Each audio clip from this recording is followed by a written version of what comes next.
નમસ્કાર. અમદાવાદની જે ઘટના આવતીકાલે બની 12/6 એ ખૂબ જ દુઃખદ ઘટના હતી.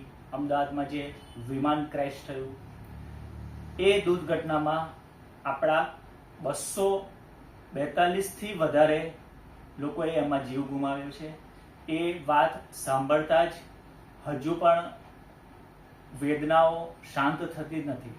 અને આ વાત, આ ક્રેશ એ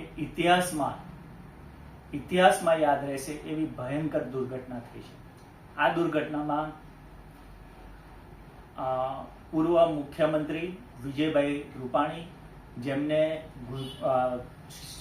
ખાસ ગુજરાતના વિકાસમાં બહુ મોટો ફાળો હતો એમનો.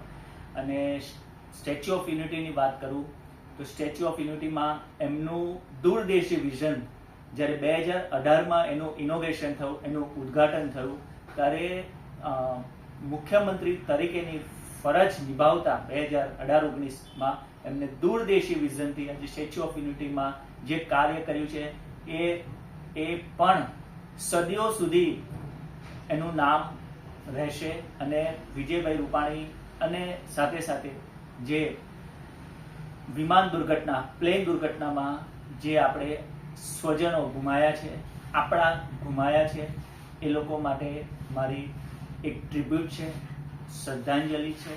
જય હિન્દ.